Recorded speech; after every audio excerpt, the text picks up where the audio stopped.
नमस्कार, मैं कुमार श्रीकांत आपका स्वागत कर रहा हूँ और आज मेरे साथ मौजूद हैं बाबा रामदास।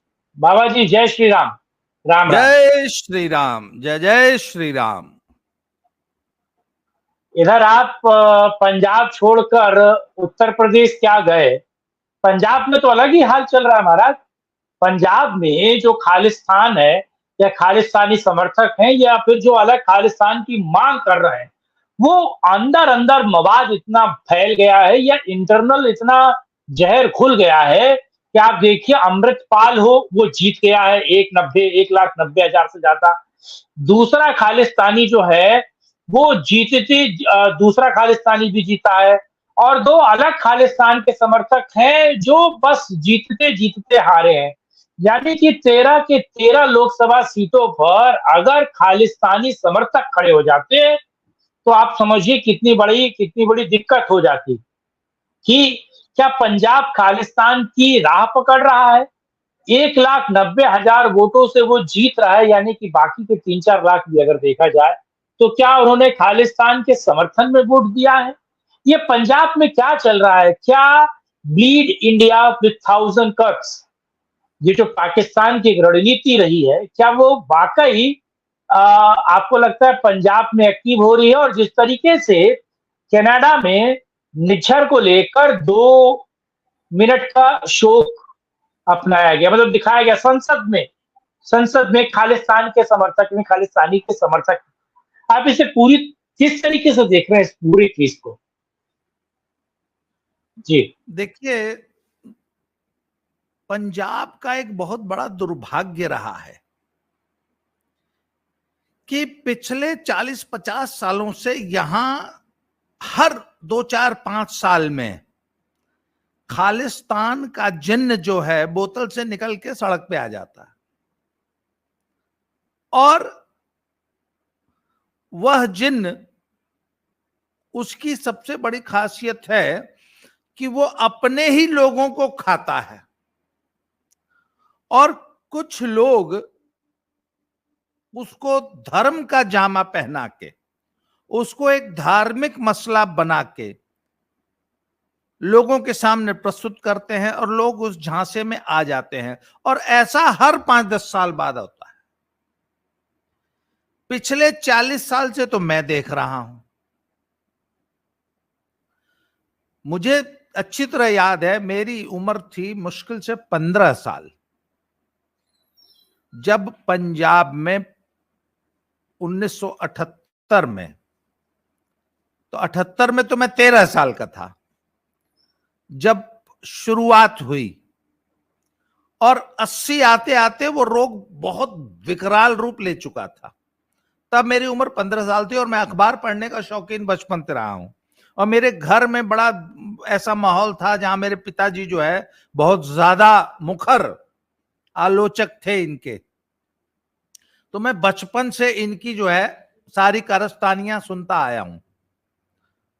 तो 78 से इन्होंने पंजाब में जो जहर घोलना और आग लगानी शुरू की थी, हालांकि वो आग लगाई थी इंदिरा गांधी ने, कांग्रेस ने, संजय गांधी ने, संजय गांधी के चेलों ने, जैल सिंह ने, परंतु अंत में जला पंजाब और वो आग 16-18 साल तक जलती रही।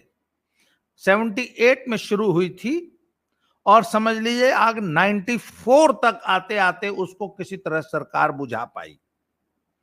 तो 78 से 94, 16 साल, और उस 16 साल में पंजाब बर्बाद हो गया।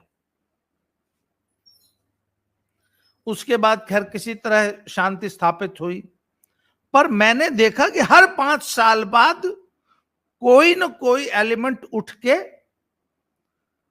एक शिगुफा फिर छेड़ देता था। हर 2-4-5 साल बाद पंजाब की कारों के पीछे जरनैल सिंह भिंडरावाले की फोटो, AK-47, अच्छा कुछ नहीं तो AK-47 की फोटो लगा के लोग कार के पीछे घूम रहे हैं। जो धार्मिक समागम होते हैं उसमें एक तरफ एक बाबा जी की फोटो लगी है, दूसरी तरफ जरनैल सिंह भिंडरावाले की फोटो लगी है। कुछ नहीं लगी है तो AK-47 के एक बार कारों के पीछे एक स्लोगन लिखा जाने लग गया, लगता है फिर आना पऊ, लगता है फिर आना पड़ेगा। तो मैंने उस पर एक लेख लिखा था, मैंने कहा किसको धमका रहे हो भाई, लगता है फिर आना पड़ेगा, ये बोल के किसको धमका रहे हो? अच्छा, जब पिछली बार आए थे तो क्या उखाड़े थे? पंजाब के सिखों के कितने बच्चे मारे गए, इसका हिसाब है? हिंदुओं के कितने मारे, इसका हिसाब हम नहीं करते, चलिए छोड़ दीजिए, तुम अपना बताओ कि तुमने अपने कितने बच्चे मारे। वही दौर फिर से लाना चाहते हो? सर, लाखों लोग डिस्प्लेस हुए, लाखों लोग मारे गए, लाखों,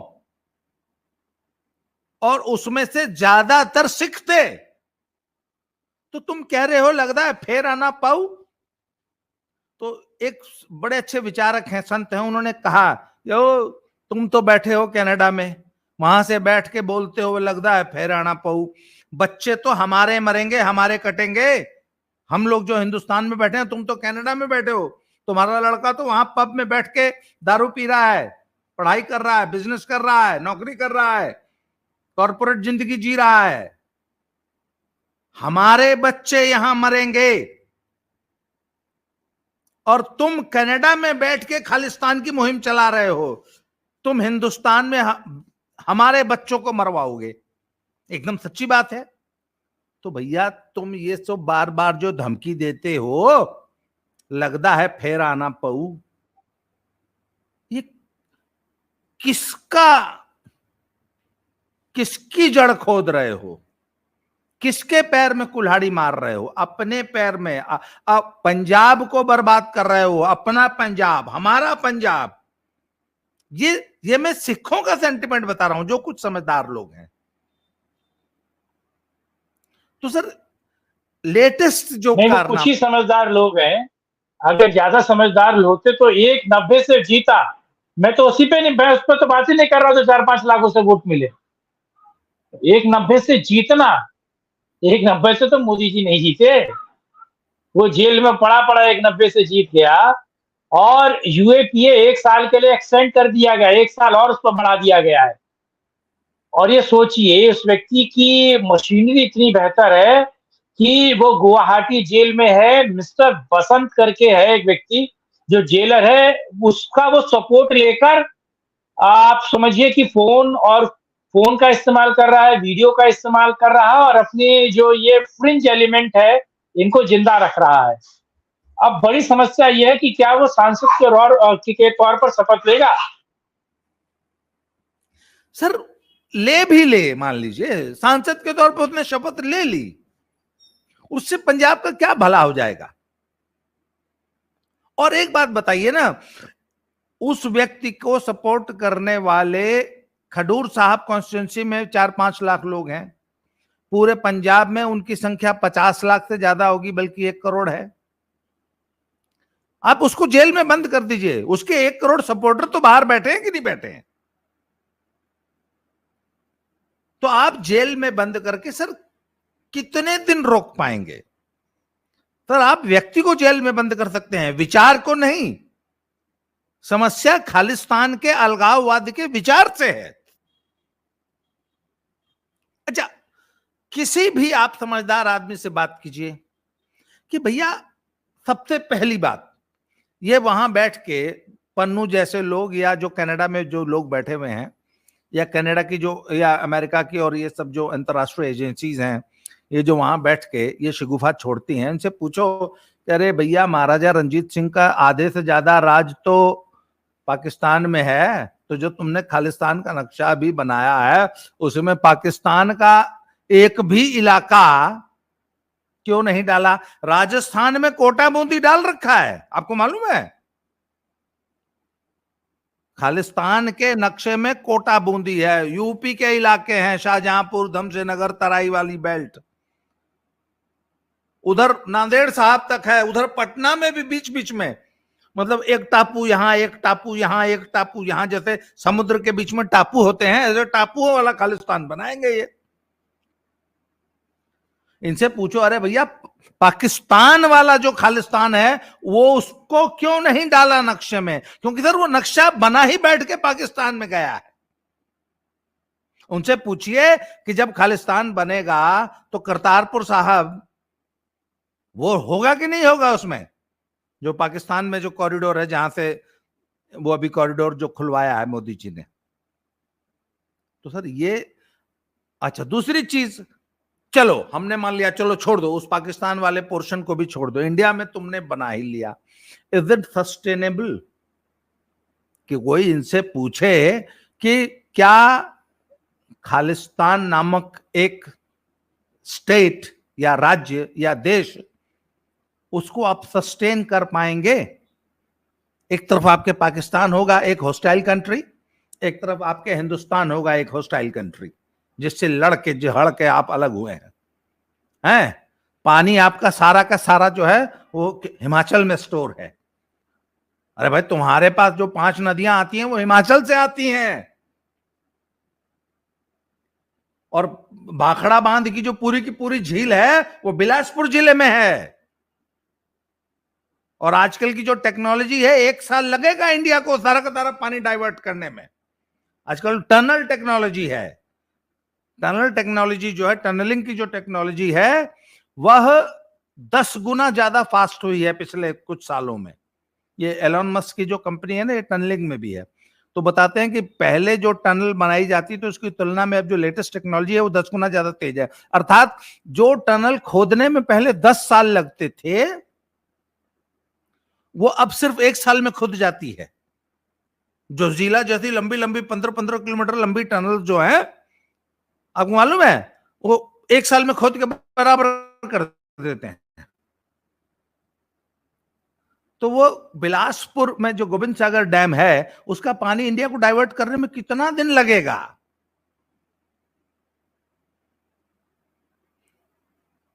तुम एक लैंडलॉक्ड स्टेट हो गए, पर इस विचार को लोगों को बेचा जा रहा है और लोग खरीद रहे हैं। अच्छा, इनसे कोई पूछे भैया तुम्हें हिंदुस्तान के साथ रहने में दिक्कत क्या है? इसका कोई जवाब नहीं इनके पास। इनके दिमाग में किसी ने डाल दिया कि तुम एक बकरी कौम हो, बोला नहीं हम हिंदुओं से अलग हैं। अरे जो आदमी मात्र अपने इतिहास को 500 साल तक समेट के रखना चाहता है, मतलब अगर आपसे मैं पूछ लूं श्रीकांत जी आपके दादाजी का नाम क्या था, तो आपको दादाजी का नाम पता, उसको बोलो पर दादाजी का और 5वीं बोले बोले छोड़ो हम वो काट दो, काटा मार दो, हम नहीं बताएंगे, हम बात ही नहीं करेंगे, हम अपने छठे दादा का नाम ही नहीं बताएंगे। अरे भाई आप कहते हो कि हम हिंदुओं से अलग कौम हैं, मान लिया 500 साल पहले अच्छा बात यह ना कि सर इस इनकी खालिस्तानियों की पूरी ऊर्जा अपनी जड़ें काटने, अपना इतिहास मिटाने में लगी हुई है। समस्या यह है कि इनकी जड़ें और इनका पूरा इतिहास हिंदुओं का है, और ये अपनी पूरी ताकत से उस इतिहास को मिटाने, उस इतिहास को नकारने और अपनी जड़ें काटने में पूरी ऊर्जा लगा रहे हैं कि किसी तरीके से हम अपनी जड़ों से कट जाएं। पर इनको कोई समझाने वाला होना चाहिए कि जड़ों से कटा हुआ पेड़ आंधी तो छोड़िए जरा सी तेज हवा में भी गिर जाता है। जो कौम, अरे कौमें वो होती हैं जो अपना लाखों साल का इतिहास गर्व से सुनाती हैं, याद रखती हैं, श्रुति परंपरा से अपने आने वाली पीढ़ियों को ट्रांसफर करती हैं। इतिहास की एक श्रुति परंपरा है कि लोग अपना इतिहास याद करके आने वाली पीढ़ियों को ट्रांसफर करते हैं। तो तुम्हें तो गर्व होना चाहिए कि तुम्हारा हजारों साल का इतिहास है, लाखों साल का, तुम उसको 500 साल तक सीमित कर देना चाहते हो, 500 भी नहीं 350 साल तक। तो सर ये जो है ना, बड़ा इसे कहते हैं वैचारिक दरिद्रता, कि आप अलगाववादी, तत्वों के, जो षड्यंत्रकारी तत्व हैं, जो भारत के खिलाफ बैठ के विदेश की धरती पर षड्यंत्र कर रहे हैं, उनके चक्कर में आके आप अपने ही स्टेट को, अपने ही लोगों को, अपने ही बच्चों का भविष्य बर्बाद कर रहे हैं। आप एक बात बताइए ना, आज पंजाब अगर डिस्टेबलाइज होता है, पंजाब की आर्थिक उन्नति नहीं होती, पंजाब में कोई प्रॉब्लम आती है, तो सबसे ज्यादा कौन सफर करेगा? पंजाबी बच्चे करेंगे ना। और पंजाबियों में भी किसके बच्चे? सिखों के बच्चे। इस बात, ये जरा सी सिंपल सी बात इनको समझ में नहीं आती। आज आपको मालूम है पंजाब की इकोनॉमी का क्या हाल है? सर, पंजाब की इकोनॉमी का हाल यह है कि एक जमाना था जब पंजाब का किसान, आज से 40-45 साल पहले, पंजाब का किसान पंजाब की 1 एकड़ जमीन बेचकर उत्तर प्रदेश, राजस्थान, मध्य प्रदेश, बिहार में 20 से 30 एकड़ जमीन खरीद लेता था। 1 एकड़ की 20 एकड़, और उसको डेवलप करके पंजाब से भी ज्यादा बढ़िया उपजाऊ बना लेता था। आज ये दशा है कि सर, मैं अपने गांव गाजीपुर जिले में अपने गांव का अगर 1 बीघा, एकड़ नहीं 1.5 बीघा का 1 एकड़ होता है, अगर 1 बीघा जमीन अपने गांव की मैं बेच दूं ना, तो मैं पंजाब में न्यूनतम 3 एकड़ और कुछ इलाकों में तो 5-6 एकड़ जमीन खरीद सकता हूं। 8, 10, 12, 15 लाख रुपए एकड़ किल्ला बिक रहा है। अगर मैं अपनी 1 एकड़ 2 एकड़ में अगर सोचूं, तो हमारे महापुर में 1 एकड़ जमीन का, सामान्य जमीन, वह जिस पे सड़क नहीं लगती, यस माइंडेड, सड़क वाली जमीन नहीं। गांव में ऐसी जमीनें होती है ना जहां सड़क नहीं जाती, खेत को कोई चक्रोड नहीं है नक्शे में, ट्रैक्टर ले जाना बड़ा भारी पड़ जाता है, अगर फसल लगी है कैसे जाएंगे अपने खेत के अंदर, ट्रैक्टर जाएगा कैसे? ऐसी जमीन का रेट न्यूनतम 40 लाख रुपया बीघा, मतलब 60 लाख रुपए एकड़ है। तो 60 लाख रुपए में मैं सर कपूरथले डिस्ट्रिक्ट में 2 से 3 एकड़, होशियारपुर में 5-6 एकड़ जमीन खरीद सकता हूं। यह है पंजाब की इकोनॉमी। एक और मजेदार किस्सा बताता हूं, मैंने, मेरे साथ खुद हुआ। मैंने पंजाब में लवली यूनिवर्सिटी, जो कि शायद हिंदुस्तान की सबसे बड़ी रेजिडेंशियल यूनिवर्सिटी है, जहां 24,000 से ज्यादा छात्र पढ़ते हैं, जिसमें 6,000 छात्र तो इंटरनेशनल स्टूडेंट है। उसके 2 गेट हैं, एक मेन जीटी रोड पे है और एक अंदर लॉ कॉलेज वाला गेट कहलाता है। तो यूनिवर्सिटी का गेट तो बड़ी प्राइम लोकेशन होती है ना, क्यों? तो सर, यूनिवर्सिटी के गेट के सामने मैंने एक प्लॉट खरीद लिया, करीब आज से 15 साल पहले। तब 13.5 लाख का लिया था सर, यूनिवर्सिटी गेट के सामने। मतलब यूनिवर्सिटी गेट से मेरे प्लॉट की दूरी होगी करीब 150 मीटर।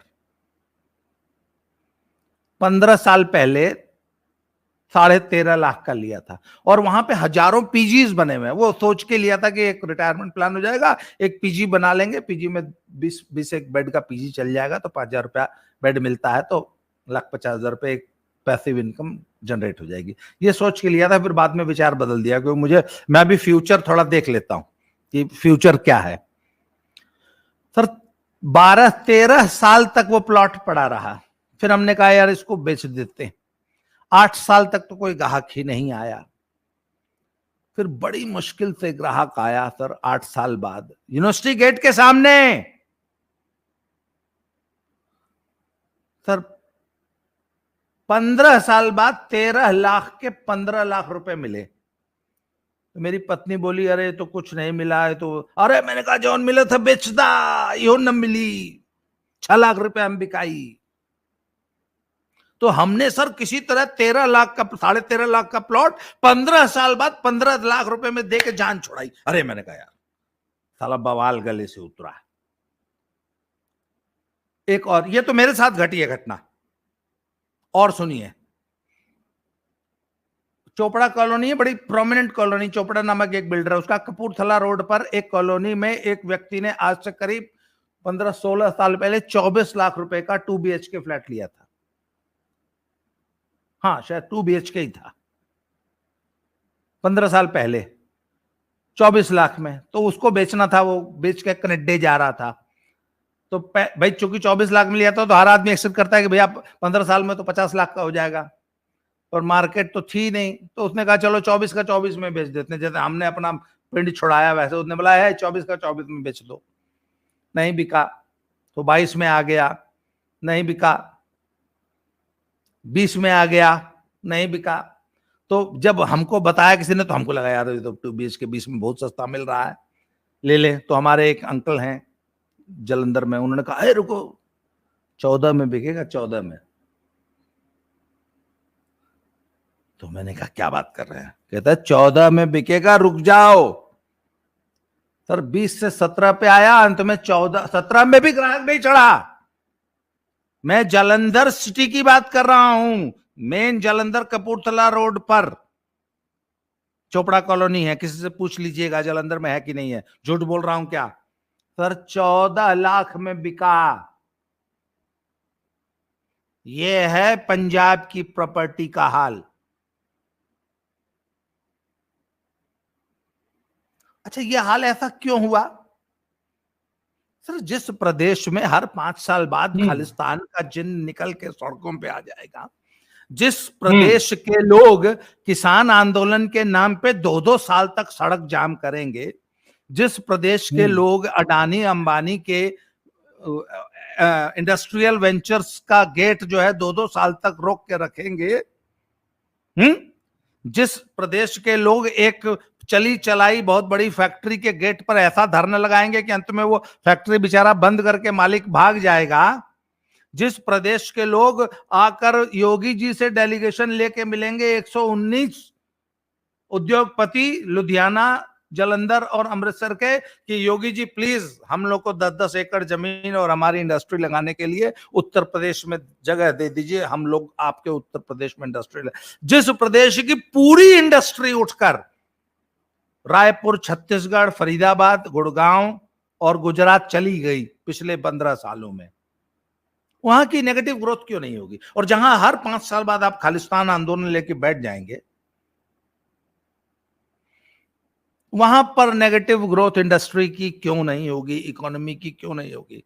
जहां के बच्चे 12वीं के बाद कनाडा चले जा रहे हैं, जहां पे टैलेंट पूल नाम की चीज ही नहीं है। लखा सिधाना बोलता है कि तुसी ए हिंदी बोलने वाला प्रिंसिपल क्यों रखा अपने स्कूल च? तो मैनेजमेंट उससे, लखा सिधाना यहाँ का एक पूर्व जो है परम पूजनीय, परम आदरणीय, प्रातः स्मरणीय, जैसे हमारे यहाँ अतीक और मुख्तार टाइप लोग थे, उन्हीं का एक छोटा वर्जन है, मिनी वर्जन। मादरणीय है नहीं तो वो मैं तो वो लखा सिधाना जी पहले जल जाल घूम के आए, आजकल समाज सेवी हो गए हैं। तो वो एक आरएसएस के स्कूल में पहुंच गए कि तुम्हारा प्रिंसिपल हिंदी क्यों बोलता है? तो मैनेजमेंट ने बोला एक काम कर, तू पंजाबी बोलने लेके असि आज ही बदल देने हैं। तुम पंजाबी स्पीकिंग लाओ तो सही, हम तो बदल देते हैं। पंजाबी स्पीकिंग तो जब कनेडा चला गया, वहां पर ट्रक चलाता है, वहां पर अंग्रेजों की टिटियां साफ करता है, उधर में लाइन लगाकर खड़ा है, एमडी डॉक्टर उधर में रेस्टोरेंट में पोछे लगाता है। जी हाँ, यहां का सॉफ्टवेयर इंजीनियर कनाडा में जाकर रेस्टोरेंट में पोछे लगाता है और गुरुद्वारे में लंगर में खाना खाता है, क्योंकि इतना भी पैसा नहीं कमाता कि अपने लिए रोटी खा सके। यहां बोलते हो कि तुम्हें हिंदी स्पीकिंग प्रिंसिपल क्यों रखा रहा है? पंजाबी स्पीकिंग है ही नहीं, पंजाब तो पूरा उठ के कनाडा में चला गया है। अच्छा भैया क्यों नहीं जाएगा? इंडस्ट्री तुम आने नहीं दोगे अपने यहां, राइट? इन्वेस्टमेंट तुम आने नहीं दोगे। अच्छा फिर कहते हैं भैया भर गए पंजाब में। अरे तुम भैया बन के कनाडा में चले गए, कनाडा में तुम क्या हो? भैया ही तो हो। कनाडा में जो ये पंजाबी जहाज भर भर के जा रहे हैं, वहां क्या है? ये कनाडा के भैया हैं। तो बिहार का भैया तो तुम जाते हो 35 लाख रुपए खर्च करके कनाडा में भैया बनने, बिहार का भैया 200 रुपए खर्च किया जाता है, जनसेवा जननायक में बैठता है। क्यों? बहुत करेगा तो गरीब रथ में बैठ जाएगा। 700 रुपए का टिकट हाँ। है। सहरसा से अमृतसर का 700-800 रुपए का टिकट है गरीब रथ का। किसी गांव से 700 रुपए ली कर्जा लेगा, लुधियाना में आके उतर जाएगा। तो क्यों नहीं आएगा? जब तुम कनाडा चले जाओगे तो इस जगह इस वैक्यूम को भरने के लिए बिहारी आएगा। देश तो एक ही है ना। अरे तो देश उनका है तो आएगा नहीं क्या? आएगा, हम तो कहते हैं आएगा। इनको बहुत बुरा लगता है ना। हाँ। ये कहते हाँ। हैं कि बिहारियों ने आके पंजाब गंदा कर दिया। अरे भाई, तुमने जाके कनाडा गंदा कर दिया। कनाडा वाले भी तो यही बोलते हैं हाँ। कि आज पंजाबियों ने जाके कनाडा गंदा कर दिया। तो भैया, ये सारी जड़ तो आप ही हैं। अच्छा, कहते ड्रग्स का व्यापार है, कौन करता है? पंजाब में ड्रग्स पे अलग अलग प्रोग्राम करेंगे। नहीं, देखिए, अलग एक नहीं, मैं पंजाब में जैसे, हाँ हाँ हाँ, पंजाब में या कहीं पर से भी जो ड्रग्स पुश होती है वो कहां से होती है? पाकिस्तान से, अफगानिस्तान से। वही लोग जो वहां खालिस्तान बनाने का कुचक्र रच रहे हैं, वही तो पंजाब में नशा भी धकेल रहे हैं। हाँ, राइट। मैं इसमें एक और जुड़ी हुई बात मैं आपसे कहना चाहूंगा। देखिए, डेमोग्राफिक किस तरीके से चेंज हो रही है पंजाब की, दो अलग अलग, यानी कि क्रिश्चियनिटी और इस्लाम कैसे पंजाब की पूरी डेमोग्राफी चेंज कर रही है, और इतनी बड़े पैमाने पर डेमोग्राफी चेंज कर रही है। इस पर एक स्पेशल प्रोग्राम मैं ये चाहता हूं कि आप मेरे साथ करें, जिसमें हम डेमोग्राफी पे बात करें। अलग से एक जिला बनाया जाता है साहब, इतने मुसलमान हो जाते हैं, सरहद पार का जिला है, कैप्टन अमरिंदर सिंह बनाते हैं। तो ये जो डेमोग्राफिक चेंज है पंजाब में, और सिख है ही नहीं। मौने पंजाबियों को कहा जाता था ना, आज तो मैं देख रहा हूं वो पग बांध कर, लॉकेट लटका कर सिख बना हुआ है। तो उस पर भी एक प्रोग्राम करना है। आपने खालिस्तान और ये अमृतपाल के बारे में बात की, निज्जर के बारे में बात की, आपने पूरा का पूरा कनाडा समझाया, आपने समय दिया। लेकिन महत्वपूर्ण मैं चाहता हूं कि आप एक और बात समय दें, जहां पर हम ये जो डेमोग्राफिक चेंज है इस पर भी बात करें। देखिए, पंजाब में धर्मांतरण का कुचक्र इतना गहरा है, इतना विभत्स, इतना गंदा है। और जो इस ईसाई मिशनरीज हैं वह जो चला रही हैं, और उसको लेकर एसजीपीसी की निष्क्रियता। एसजीपीसी का काम क्या है आखिर, आप मुझे बताइए ना। कि सिक्खी का प्रचार करना, सिक्खी की रक्षा करना, सिक्खी का को संरक्षण देना, सिखों को धर्म से जोड़ना। आखिर एसजीपीसी की नाक के नीचे यदि लाखों लोग धर्मांतरित हो रहे हैं, तो आखिर एसजीपीसी कर क्या रही है? ये भी टॉपिक है, ये भी टॉपिक है। उसके भ्रष्टाचार पे बात करेंगे, और किस तरीके से धांधली होती है चुनाव में एसजीपीसी पर, उस पे भी मुझे लगता है कि एक और आपसे एक और प्रोग्राम करना पड़ेगा। उस प्रोग्राम में एसजीपीसी पे भी बात करेगी, और ये सिक्खी फैल रही है कि सिकुड़ रही है या खत्म हो रही है। और जिस तरीके से आप समझिए कि वो तमाम शब्द जो राम, कृष्ण और हिंदू धर्म से लिए गए हैं, वो गुरु ग्रंथ साहिब से निकाले जाते हैं, उसके बाद उसका क्या हाल होता है, किस तरीके से उसको देखा जाता है, उस पर भी एक एक्सक्लूसिव एक एपिसोड करेंगे। लेकिन आज इस मुद्दे पर आपने बात की, अपना समय दिया, उसके लिए आपका बहुत बहुत धन्यवाद। फिर मिलेंगे, करेंगे राष्ट्र में एक और चर्चा।